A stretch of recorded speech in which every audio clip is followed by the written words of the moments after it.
အားလုံးပဲမင်္ဂလာပါခင်ဗျာ Skills for Myanmar English ဘာသာနာကြိုဆိုပါရစေအခုဆွေးနွေးမယ့်အကြောင်းအရာတွေကတော့ how to cook ဖြစ်ပါတယ်ကျွန်တော်တို့တွေနေ့စဉ်စားတော့တဲ့အစားအသောက်တွေကိုချက်ပြုတ်တဲ့အခါမှာချက်ဖို့ဘယ်လိုပြင်ဆင်လဲဘယ်လိုချက်ပြုတ်ရမလဲဆိုတာကိုအင်္ဂလိပ်လိုပြောဆိုနိုင်ဖို့အတွက်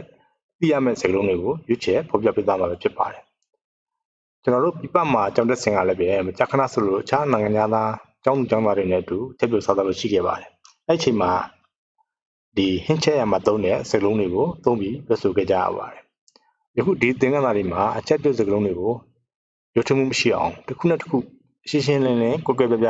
တစ်ခါလေးသိအောင်အုပ်စုတွေဖွဲ့ပြီးတစ်ခုနဲ့တစ်ခုနှိုင်းယှဉ်ပေါ်ပြပေးသွားမှာပဲဖြစ်ပါတယ်ပထမဆုံးစကားလုံးတွေကတော့ chop ခုတ်တာဆင်းတာဖြစ်ပါတယ်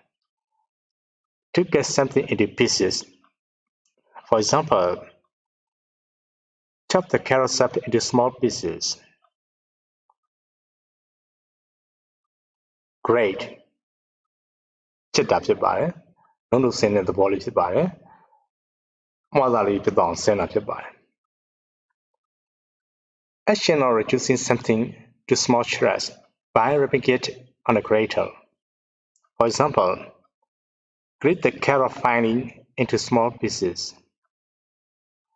ခုနက chop ကအတုံးလေးဖြစ်အောင်ခုတ်တာဖြစ်ပါတယ်အခုဒီ grate ကတော့မှားတာလေးတွေဖြစ်အောင်ချက်တဲ့သဘောဖြစ်ပါတယ် slice သူကတော့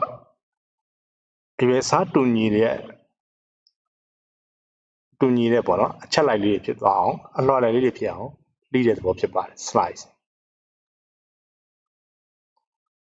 to cut into thinner white portions that are of similar size peel အခွန်လွှာတာဖြစ်ပါတယ်သင်တာလည်းသုံးလို့ရပါတယ်ချက်သွန်လေးသင်တာမျိုးတွေချက်သွန်ချူသင်တာမျိုးတွေပေါ့နော်အပြောသည့်ခွန်ခွာတာမျိုးတွေစသဖြင့်ဒီအခွန်လွှာတာကိုသုံးလို့ရပါတယ် remove the outer covering of something a fruit egg or shrimp for example would you peel me an orange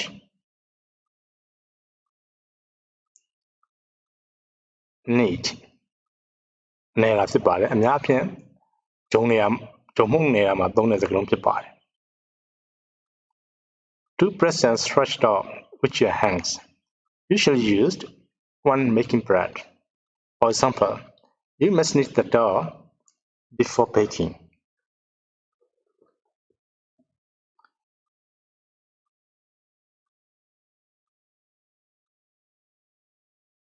add ကတော့ဒါအခုကိုဒါထည့်လိုက်တာရောတာဖြည့်တဲ့သဘောဖြစ်ပါတယ် to join something into something for example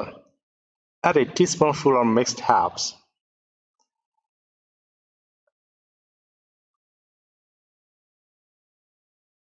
sprinkle ဖြန်းတာဖြစ်ပါတယ်ဖြူတာဖြစ်ပါတယ်သူကတော့ကြားလို့စားလို့ရမျိုးတွေကိုတစ်ခုခုစားစရာတစ်ခုခုပုံမှာဖြူလိုက်တဲ့အခါမှာသုံးလို့ရပါတယ်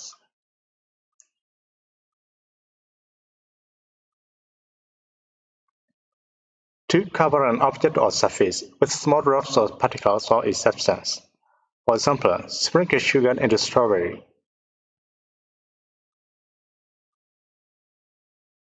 spread တုတ်တာဖြန့်တာဖြစ်ပါတယ်ဒီတော့တစ်ခုခုဥပမာဖြင့်ဒီဂျင်မလိုဟာမျိုးတွေပေါင်မှုပေါ်မှာပေါ့နော်တုတ်တဲ့ဟာမျိုးတွေပေါ့ဆိုလို့ရှိရင်ဒါသုံးလို့ရပါတယ်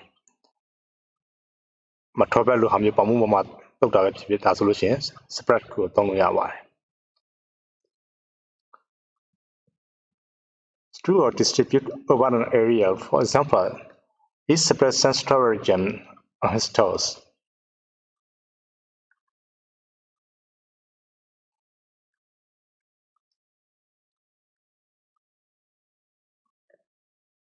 နောက်စကားလုံးလေးကတော့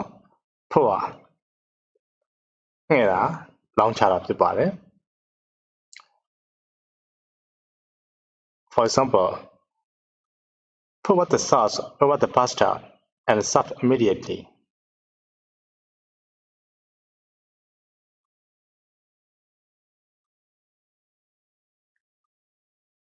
နောက်စကလုံးလေးကတော့ bland ရောစက်တာထည့်မွေတာဖြစ်ပါတယ်အဲ့ဒါကတော့ bland ဖြစ်ရောမွေတာတော့အများအဖြစ်တော့ဒီအဆိုင်ခဲတွေကိုအဆိုင်ခဲပေါ့နော်မွေတဲ့အရာအနေထားမျိုးကို bland ကိုသုံးတာပေါ့အရေးမဟုတ်ဘဲနဲ့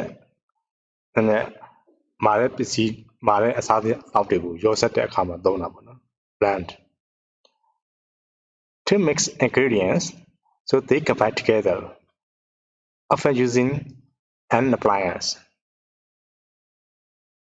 for example you can blend food to make your smoothie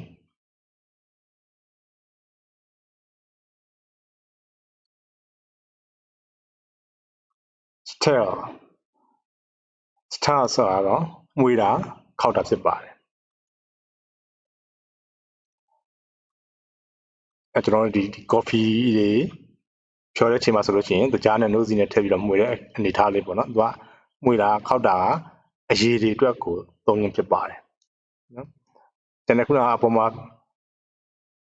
blend ဟာမျိုးကကျတော့ရောစက်တာကျတော့ဆိုင်ခဲပုံစံမျိုးတွေကိုရောစက်တာထည့်မွေတာတွေကိုမှသုံးရင်းဖြစ်ပါတယ်အဲ့တော့ပုံမှန် add to sprinkle spread pour blend ဒါဒီအားလုံးဟာတစ်ခုနဲ့တစ်ခုကစင်ပေအောင်ရှိပါတယ်ဒါပေမဲ့အားလုံးကတော့ရောတာပုံစံမျိုးတွေပဲဒါပေမဲ့သူ့ရဲ့အသုံးနှုန်းတွေကွာပုံကိုသတိထားသင့်ပါတယ်အခုဒါအရေးကြီးကိုခုနဒီ copy လိုဟာမျိုးတွေစပေးလိုဟာမျိုးတွေပေါ့နော်မွေတဲ့ခါမှာဒီ zone လေးတစ်ခုခုပေါ့နော်မွေတဲ့ຢာတစ်ခုနဲ့မွေတဲ့ခါမှာဒီ star ကိုသုံးပါတယ် Move a spoon on other implement around in a liquid or other substance to mix it thoroughly. For example, I need a teaspoon to stir my tea.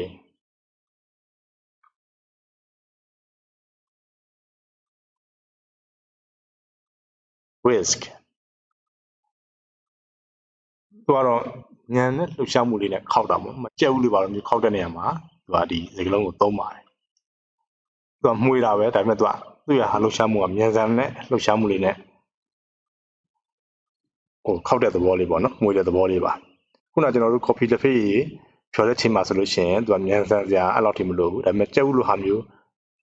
မြန်ဆန်မှုနှုံးလေးပေါ့နော်ပိုပြီးမြန်တဲ့နှုံးလေးနဲ့ခောက်တာမျိုးဆိုလို့ရှိရင်တော့ဒီ whisk ကိုသုံးပါတယ်Start something egg cream with a light rapid movement. For example, the fork can be used to whisk eggs.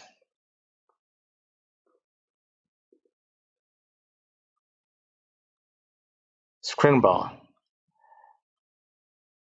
သူကတော့ကျုပ်မွေကြော်ပုံစံမျိုးနဲ့မှသုံးပါတယ်သူပြင်ပေါ့နော်အများသောအားဖြင့်ကျုပ်မွေကြော် scramble ပုံစံမျိုးနဲ့တွေ့ရလိမ့်ရှိပါတယ်သူကတော့အမြန်ရောမွေကြော်တဲ့သဘောဖြစ်ပါတယ်အမြန်ရောမွေတဲ့သဘော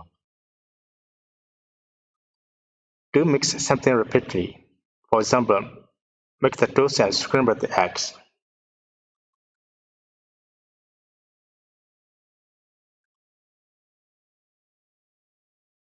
Bake.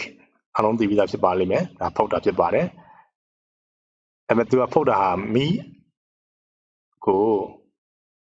ချီခဲပုံစံမျိုးနဲ့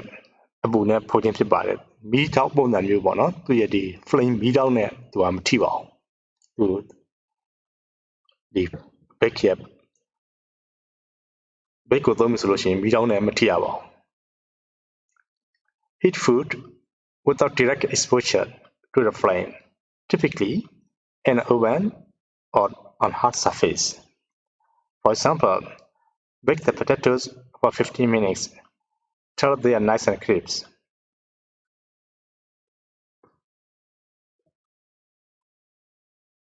နောက်စကလုံးကတော့ grill ကင်တာဖြစ်ပါတယ်အဲ့တော့သူကတော့မီးတောင်းနဲ့ထိလို့ရတယ်မီးတောင်းနဲ့ခုန bake မှာတော့မီးကြီးခဲပုံစံမျိုးတွေအပူပုံစံမျိုးနဲ့ဖုတ်တာဖြစ်ပါတယ်ဒီမှာတော့ grill ကကင်တာဖြစ်ပါတယ်ဒါပေမဲ့သူကအချိန်ကြာကြီးကင်တဲ့အကင်ကြီးမဟုတ်ပါဘူးဥပမာပြန်ခုနပြောတဲ့ဒီပေးထားတဲ့ဥပမာတိုင်းပေါ့နော် grill the success for 10 minutes success ကို for 10 minutes ဆိုတာဒါ10 minutes တာကင်လိုက်ဆိုရ စကလုံးမှာဆိုလို့ရှိရင်ဒါအဲ့လောက်ပဲကြာတဲ့ဟာပေါ့နော်အများကြီးဟိုအချိန်မကြာဘူးပေါ့နော်မိနစ်ပိုင်းပဲကြာတဲ့အကင်မျိုးဖြစ်ပါတယ် roast ကတော့กินတာတော့အချင်းကြာကြီးกินရတယ်ဥပမာအသားလိုဟာမျိုးတွေနဲ့ဟိုပေါ့နော်အချင်းကြာกินရတဲ့အကင်မျိုးဆိုလို့ရှိရင်ဒါ roast ကိုသုံးအောင်မှာဖြစ်ပါတယ်မကြာပဲအချင်းကိုမကြာပဲနဲ့กินတဲ့ဟာမျိုးဆိုရင် grill ကိုသုံးအောင်မှာဖြစ်ပါတယ်အဲ့တော့ to cook food by prolonged exposure to heat in an oven or a wide fire for example are you going to roast the chicken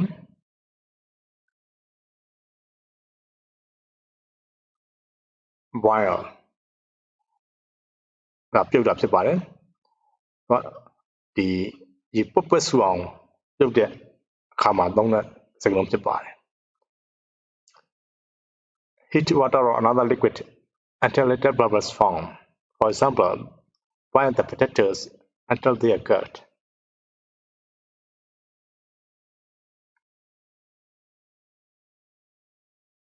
simmer တော့မီးအေးမှာနှက်ပြီးတော့ပွက်ရုံတည်တာဖြစ်ပါတယ်ခုနကမီးအားပြင်းပြင်းနဲ့ရေပုတ်ဆူအောင်ပြုတ်တာဖြစ်ပါတယ်ခုနက boil ခါဒီ simmer မှာတော့မီးအေးနဲ့တော့နှက်ပြီးတော့ပွက်ရုံတည်တဲ့သဘောဖြစ်ပါတယ် Water or food that's being heated stay just below boiling point while bubbling gently. For example, let the soup simmer a few minutes.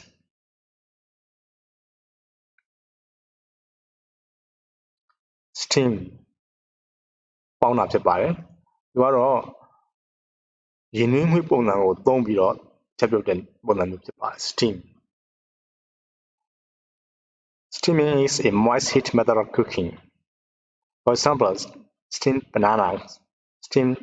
sticky rice. အကောင်ရင်းပေါင်းတွေငပြောပေါင်းတွေဆိုလို့ရှိရင်ဒါ steam ပေါ့နော်။ပေါင်းတာဖြစ်ပါတယ်။နောက်ဆုံးစကားလုံးလေးကတော့ဒါ fry ကြော်တာပေါ့နော်။အဲ့မှာကြော်တဲ့နေရာမှာကျွန်တော်တို့ကအဲ့မှာနောက်တစ်မျိုးလေးပေါ့နော်ဟိုဖော်ပြပေးထားပါတယ် stir fry ဒါစီဘူးထိုးပြီးကြော်တာဖြစ်ပါတယ်စီအများကြီးမဟုတ်ဘူးစီကိုအပူတဲကိုကြော်တာဖြစ်ပါတယ်စီအများကြီးမသုံးဘူးပေါ့နော်စီနည်းနည်းလေးနဲ့ကြော်တာမျိုးကို stir fry စီဘူးထိုးကြော်တာဖြစ်ပါတယ် deep fry ကကြတော့အဲ့စီများတယ်စီပူပူကြီးတွေထဲမှာနှစ်ပြီးကြော်တာမျိုးကိုဒါ deep fry ကိုသုံးတာဖြစ်ပါတယ်ဥပမာဒီကလာဗျာကြော်လို့ဟာမျိုးပေါ့နော်စီများများကြီးမှာနှစ်ပြီးကြော်တာမျိုးခုနကဒီဘက်မှာဆိုလို့ရှိရင်ဟင်းသီးကျွန်းနဲ့ချက်သားတွေကိုရောကြော်တာမျိုးဆိုလို့ရှိရင်ဒါစီကအနိုင်ငယ်အပူထိုးပြီးတော့ကြော်တဲ့ပုံစံမျိုးဖြစ်ပါတယ်ဟုတ်ကဲ့အခုဒီသင်ခန်းစာလေးကိုအားထုတ်ပြတဲ့အတွက်အားလုံးကိုကျေးဇူးတင်ပါတယ်နောက်သင်ခန်းစာလေးမှာတော့ကျွန်တော်တို့ဒီ close ပေါ့နော်ကျွန်တော်အဝတ်စားလေးနဲ့ပတ်သက်တဲ့သင်ခန်းစာလေးတွေကိုဆွေးနွေးပြသွားမှာဖြစ်ပါတယ်ရှိပြီတဲ့အတွက်အားလုံးကိုကျေးဇူးတင်ပါတယ်